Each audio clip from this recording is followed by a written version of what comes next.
हिरण्यकश्यप का वध हो चुका था। नरसिंह अवतार ने अपने भक्त प्रहलाद की रक्षा की थी, पर क्रोध शांत नहीं हुआ था। नरसिंह की दहाड़ से तीनों लोग कांप रहे थे। देवता भयभीत थे कि ये दिव्य क्रोध अब सृष्टि को ही भस्म कर देगा।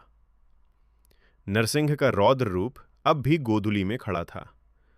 नाखूनों से रक्त टपक रहा था। प्रहलाद स्तुति कर रहा था, पर प्रभु शांत नहीं हो रहे थे। पृथ्वी डोल रही थी, समुद्र उफन रहा था। ब्रह्मा और इंद्र महादेव की शरण में पहुंचे थे। कैलाश पर महादेव ध्यान से उठे थे। ब्रह्मांड की रक्षा के लिए उन्हें हस्तक्षेप करना था। शिव ने कहा था, विष्णु का क्रोध भी विष्णु ही शांत कर सकते हैं, पर इस बार मुझे ही जाना होगा। शिव ने एक नया रूप धारण किया था, शरभ। न सिंह न पक्षी, दोनों का संगम था। विशाल पंख, 8 पैर, नुकीले पंजे, सिंह से भी विशाल शरीर था। ये रूप सिर्फ नरसिंह के क्रोध को बांधने के लिए बना था। आकाश में बिजली कड़की थी जब शरभ कैलाश से उड़ा था। गोधुली के मैदान में नरसिंह दहाड़ रहा था। तभी आकाश फटा था और शरभ उतरा था। 2 दिव्य शक्तियां आमने सामने थीं।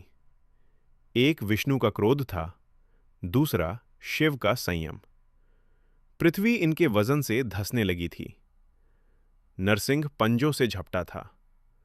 शरभ ने अपने पंखों से वार रोका था और पैरों से जकड़ लिया था। नाखून बनाम पंजे थे, दहाड़ बनाम गरज थी।